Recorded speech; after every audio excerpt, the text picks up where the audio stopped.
সবাই তালবিয়া পড়তে পড়তে জাবালে রহমতের দিকে যাচ্ছি। একটা বিশেষ দোয়া কবুলের দিন এই জায়গাটায়, সবাই আসতে পারে না, তো আমরা অনেক কষ্ট করে এখানে চলে এসেছি। সেই দিন জাবালে রহমত পাহাড়ে প্রায় 5 লক্ষ লোকের সমাগম হয়েছিল, কিন্তু দুঃখজনক হলেও সত্য, একজন বাঙালিকেও আমরা সেই দিন খুঁজে পাইনি। আজকের পর্বে আমরা জাবালে রহমত পাহাড়টা ঘুরে দেখব, তার সাথে সাথে জানার চেষ্টা করব আদম আলাইহিস সালাম ঠিক কবে এই পাহাড়ে হাওয়া আলাইহিস সালামের সাথে মিলিত হয়েছিল, এবং আমাদের প্রিয় নবী হযরত মুহাম্মদ সাল্লাল্লাহু আলাইহি ওয়াসাল্লাম বিদায় হজে আসলে কি বলেছিলেন। চলুন তাহলে শুরু করা যাক।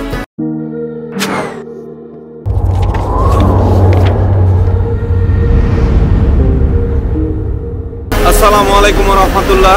আজকে আমরা সকালবেলা এখন প্রায় 8:30টার সময় আমরা জিয়ারার উদ্দেশ্যে বের হয়েছি, মক্কা জিয়ারা। আমরা আজকে মক্কার ঐতিহাসিক ইসলামিক যত স্থান আছে ইনশাআল্লাহ দেখব। আসসালামু আলাইকুম।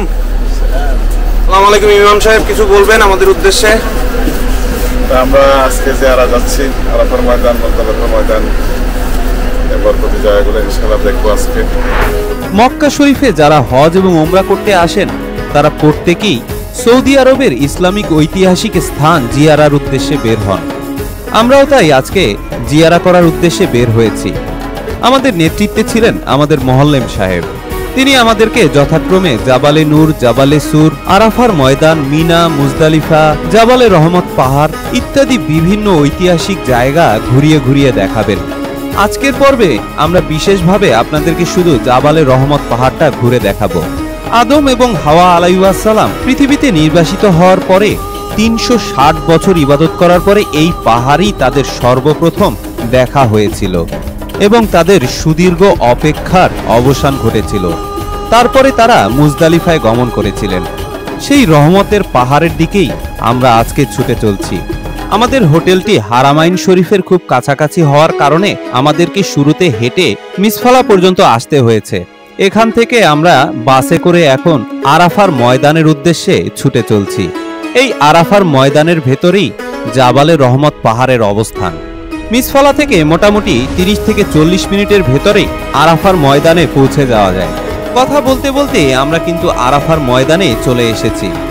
এই সেই বিখ্যাত আরাফার ময়দান, যেখানে হজের দিন সমস্ত হাজিগণ সমবেত হন। পবিত্র হজের 4টি প্রধান ফরজের ভেতরে এই আরাফার ময়দানে অবস্থান করা হচ্ছে অন্যতম একটি প্রধান ফরজ। 9ই জিলহজের দিনে আরাফার ময়দানে অবস্থান করতে না পারলে কোনো হাজি সাহেবগণেরই হজ আর কবুল হবে না।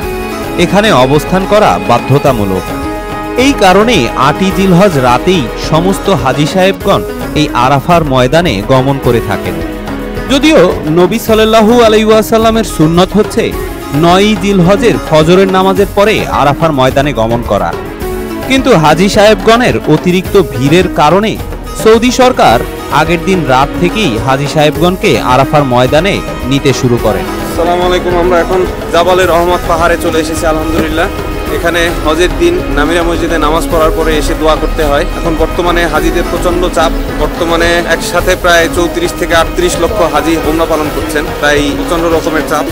কিন্তু আরাফার ময়দানের বর্তমান চিত্র দেখে আমরা অনেকটা অবাকই হয়ে গেলাম। বর্তমানে প্রচুর দোকান এখানে দুই পাশ ধরে বসেছে এবং মানুষের সমাগমও প্রচুর পরিমাণে হয়েছে।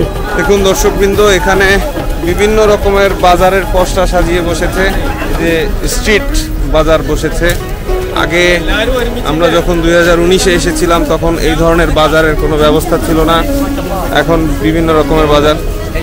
এ কিতনা কিতনা 5 রিয়াল। আরাও আরাও আরাও দুমকে আরাও। 2019 সালে আমি যখন হজে এসেছিলাম তখন রাস্তায় এত দোকান ছিল না, কি নেই এইসব জায়গায়। মানুষের কাপড় চোপড়, খাবার থেকে শুরু করে এমনকি গৃহস্থলী আইটেমও এখানে রাখা হয়েছে।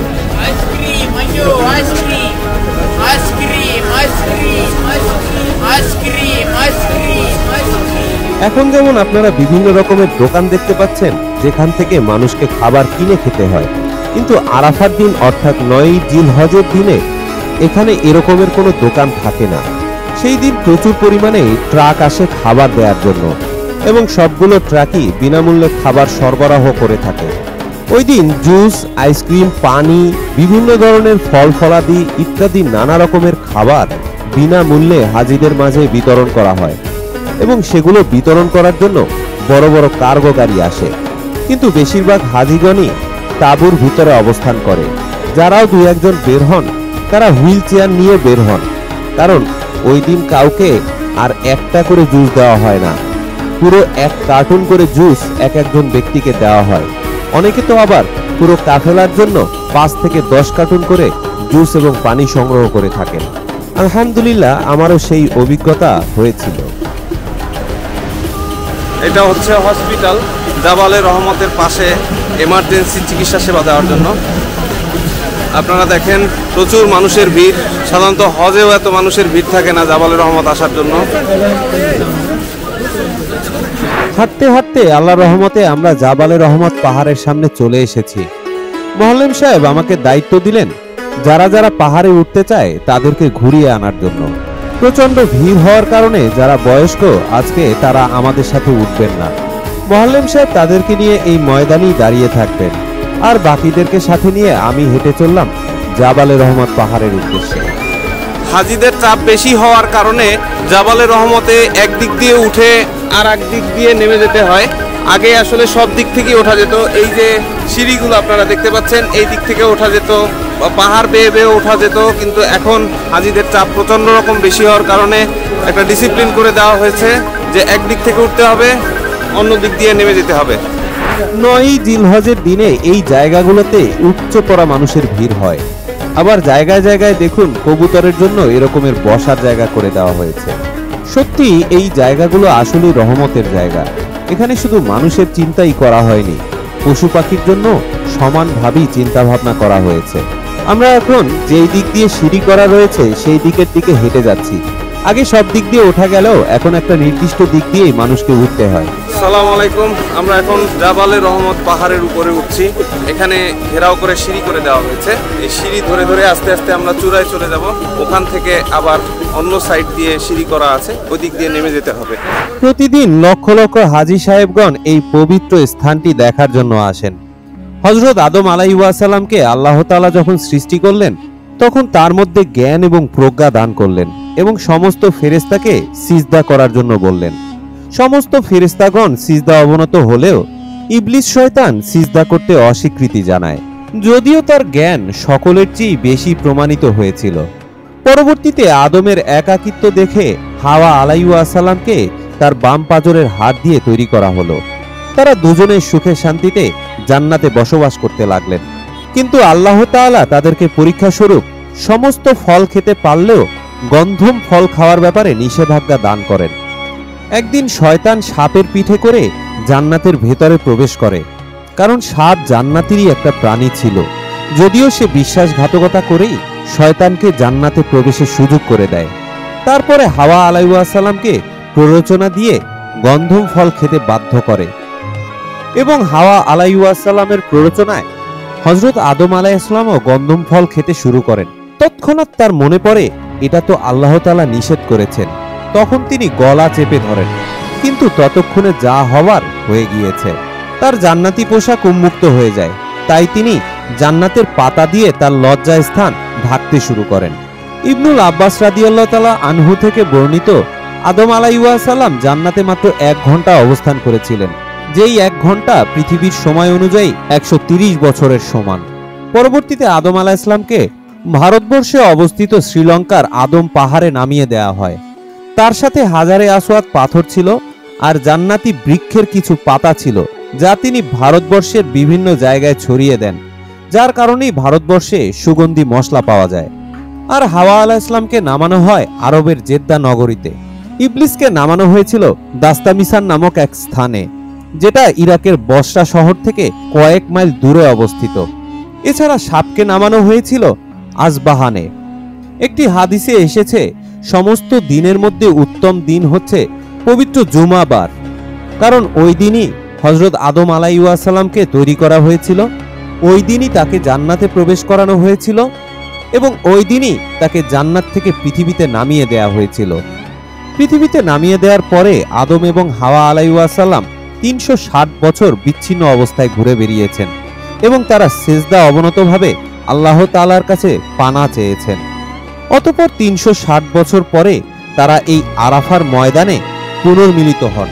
এই জন্যই এই জায়গাটা ইসলামিক দৃষ্টিকোণ থেকে অত্যন্ত গুরুত্বপূর্ণ একটা জায়গা।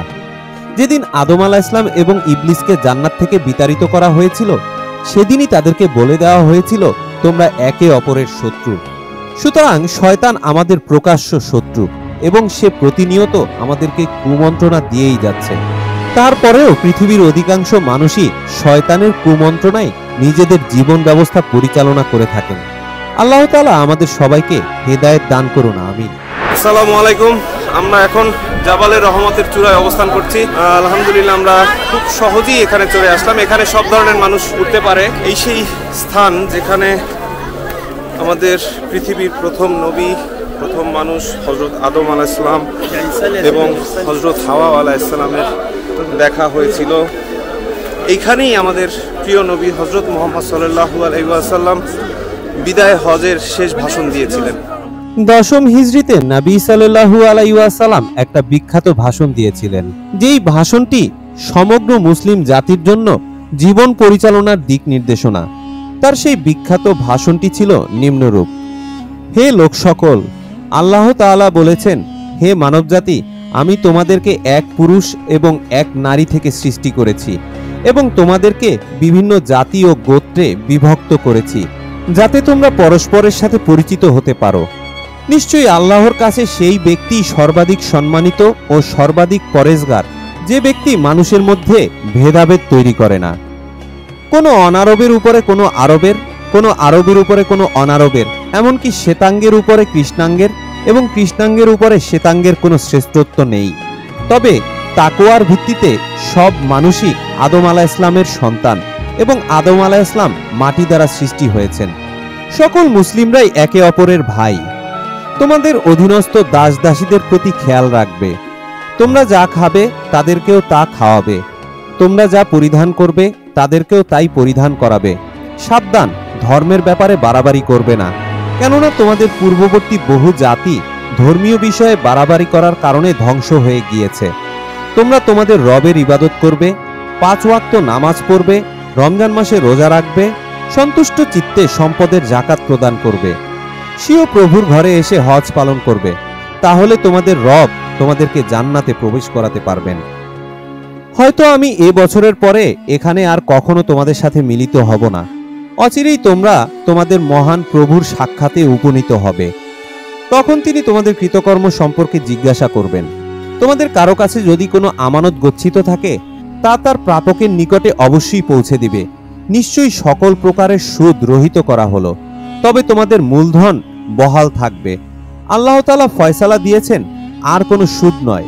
ইবনে আব্বাস আল আব্দুল মুতালিবের সব সুদ রহিত করা হলো। তোমরা কোনো রকমের জুলুম করবে না, বরং তোমাদের প্রতিও কোনো জুলুম করা হবে না। জাহিলি যুগের সমস্ত রক্তের দাবি রহিত করা হলো। সর্বপ্রথম আমি রাবিয়া ইবনে হারিস ইবনে আব্দুল মুতালিবের শিশুপুত্রের রক্তের দাবি রহিত করলাম। নিশ্চয়ই আল্লাহ তাআলা প্রত্যেক প্রাপকের জন্য তার অংশ নির্ধারণ করে দিয়েছেন। যে ব্যক্তি নিজের জন্মদাতা ছাড়া অন্যের সাথে নিজের বংশসূত্র স্থাপন করে এবং নিজ মনিব ছাড়া অন্যকে মনিব বলে স্বীকার করে, তার উপরে আল্লাহ তাআলার লানত। প্রতিটি মানুষকেই তার জীবদ্দশায় সব ধরনের ঋণ পরিশোধ করতে হবে। ধারণকৃত সব ধরনের বস্তু ফেরতযোগ্য, এমনকি উপঢৌকনেরও বিনিময় প্রদান করা উচিত। প্রতিটি জামিনদার জরিমানা আদায় করতে বাধ্য থাকিবে। কারো জন্য তার ভাইয়ের উপরে কোনো কিছু বৈধ নয়, যতক্ষণ না সে নিজ সন্তুষ্ট চিত্তে তা প্রদান করে। কোনো মহিলার জন্য তার স্বামীর অনুমতি ব্যতীত কোনো কিছু প্রদান করা বৈধ নয়। নিশ্চয়ই তোমাদের স্ত্রীর উপরে তোমাদের পূর্ণ অধিকার রয়েছে, তোমাদের উপরেও তাদের পূর্ণ অধিকার রয়েছে। অতএব হে মানব জাতি, তোমরা আমার কথা অনুধাবন করো। আমি তোমাদের মাঝে এমন সুস্পষ্ট দুটো বিষয় রেখে গেলাম, যা দৃঢ় চিত্তে ধারণ করবে এবং তা ধারণ করলে তোমরা কখনো পথভ্রষ্ট হবে না। একটি হচ্ছে মহান রব্বুল আলামিনের কিতাব এবং আমার সুন্নত। এবং সবশেষে তিনি উপস্থিত হাজীগণকে বলেন, আমি কি আমার আল্লাহর বাণী তোমাদের কাছে পৌঁছে দিতে সক্ষম হয়েছি? তখন উপস্থিত সকলেই বলল, হে আল্লাহর রসুল, আপনি সক্ষম হয়েছেন, আলহামদুলিল্লাহ। আমার পিছনে যে স্তম্ভটি দেওয়া আছে এটাই হচ্ছে আদম হাওয়ার মিলনস্থলের একটি চিহ্ন। এখানে উঠে অনেকেই বিদায়েত করে থাকেন, কেউ নামাজ পড়েন, কেউ এই গম্বুজটি স্পর্শ করেন, বিভিন্ন নাম লেখেন, কিন্তু এগুলো সবই বিদায়েত। এগুলো থেকে আপনারা যারাই আসবেন সবাই বিরত থাকবেন, কারণ বিদায়েত করলে সওয়াব তো পাওয়া যাবেই না, উল্টা আরো গুনার ভাগীদার হবেন। Thank you. এখন যাও, আস্তে এখন যাও। হ্যাঁ, এখানে বসো। আমাদের সাথে আসা ছোট্ট হাজী মোহাম্মদ এই পবিত্র পাহাড়ে ওঠার পরই দুরন্তপনা শুরু করে এবং সে পাহাড়ের উপরে উঠে ছবি তোলার জন্য ব্যতিব্যস্ত হয়ে পড়ে। অবশেষে আল্লাহর রহমতে এই পবিত্র পাহাড় সহি সালামতে দর্শন শেষ করে আমরা এখন নিচের দিকে নেমে যাব। চলতে চলতে ইতিহাস থেকে জেনে নেওয়া যাক আমাদের নবী সাল্লাল্লাহু আলাইহি ওয়াসাল্লাম তার জীবদ্দশায় কতবার হজ এবং ওমরা হজ পালন করেছেন। নবী সাল্লাল্লাহু আলাইহি ওয়াসাল্লাম তার জীবনে 3 বার ওমরা হজ পালন করেছেন এবং 1 বার পূর্ণাঙ্গ হজ পালন করেছেন। প্রথমবার 6ষ্ঠ হিজরিতে তিনি যখন ওমরা হজ পালনের উদ্দেশ্যে আসেন তখন মক্কার কাফেরদের দ্বারা বাধার সম্মুখীন হন এবং হুদাইবিয়া নামক স্থানে ওমরা হজ পালন না করেই সন্ধি চুক্তি করে তারপরে তিনি মদিনায় ফেরত যান এবং চুক্তি অনুযায়ী পরবর্তী বছর 7ম হিজরিতে তিনি ওমরা হজ পালন করেন। এর পরের বছর 8ম হিজরিতে তিনি মক্কা বিজয় করেন এবং ওমরা হজ পালন করেন। পরবর্তীতে আবার 9ম হিজরিতেও তিনি ওমরা হজ পালন করেন এবং সর্বশেষ 10ম হিজরিতে তিনি পূর্ণাঙ্গ হজ পালন করেন এবং সেই পূর্ণাঙ্গ হজের সময় তিনি একবারই ওমরা হজ পালন করেছেন এবং একবার হজের আনুষ্ঠানিকতা সম্পূর্ণ করেছেন। সুতরাং সহি সুন্নত অনুযায়ী কোনো ব্যক্তি হজ পালন করতে চাইলে তার জন্য এটাই উত্তম হবে একবার ওমরা হজ পালন করা এবং হজের দিনে হজের আনুষ্ঠানিকতা সম্পূর্ণ করা। এখন ওমরা হাজির সংখ্যা বেশি হওয়ার কারণে প্রচুর ভিড়, সাধারণত এত ভিড় থাকে না অফ টাইমে। হজের সময় এখানে প্রতিটি পাথরের উপরে উপরে মানুষ থাকে, তখন যে যেখানে জায়গা পায় দাঁড়িয়ে দোয়া এবং মোনাজাত করতে থাকেন। হজের সময় 99% বাঙালিরাই এখানে আসতে পারেন না। আমি গতবার আল্লাহর রহমতে এসেছিলাম, সেটা আপনারা দেখেছেন। ইনশাল্লাহ পরবর্তীতে হজ করলে আরও একবার আসবো ইনশাল্লাহ। সেই 2019 সালের 9ই জিলহজের হজের দিনের স্মৃতিচারণমূলক ভিডিওটি আপনাদের জ্ঞাতার্থে দিয়ে দেওয়া হলো। আল্লাহর রহমতে সেই দিন আমরা জাবালে রহমত পাহাড়ে উঠে দোয়া করেছিলাম, কিন্তু প্রচন্ড রকমের ভিড় ছিল সেই দিনে। আমরা নামিরা মসজিদ থেকে নামাজ শেষ করে বের হয়েছি, সবাই তালবিয়া পড়তে পড়তে জাবালে রহমতের দিকে যাচ্ছি। ওখানে দোয়া কবুল করার স্থান, ওখানে আমরা মাগরিবের আগ পর্যন্ত দোয়া করব, আল্লাহ যেন আমাদের হজকে কবুল করলাম। আজকে আরাফার দিন, আজকে একটা বিশেষ দোয়া কবুলের দিন। এই জায়গাটায় সবাই আসতে পারে না, তো আমরা অনেক কষ্ট করে এখানে চলে এসেছি। আল্লাহর অশেষ রহমত, আমরা আসতে সক্ষম হয়েছি। আপনারা দেখতে পাচ্ছেন দূরে পাহাড়ে অসংখ্য মানুষ অলরেডি উঠতে শুরু করেছে এবং ওখানে উঠে দোয়া করবেন সবাই একদম মাগরিবের নামাজের আগ পর্যন্ত।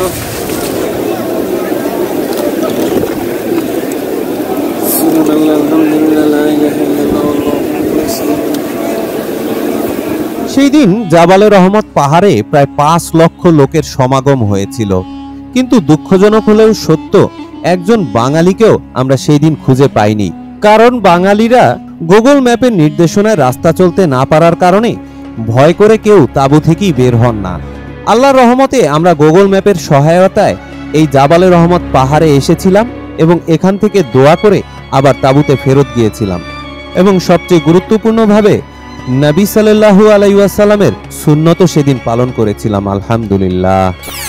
স্মৃতিচারণ করতে করতে আমরা অবশেষে জাবালে রহমতের নিচে চলে এসেছি। তাহলে আজকের মতো জাবালে রহমত পাহাড় থেকে আপনাদের কাছ থেকে এখানেই বিদায় নিচ্ছি। ইনশাল্লাহ আগামী পর্বে আপনাদেরকে আরাফার মাঠটা ঘুরে দেখাবো। সে পর্যন্ত তাহলে বিদায়। আসসালামু আলাইকুম ওয়া রাহমাতুল্লাহ।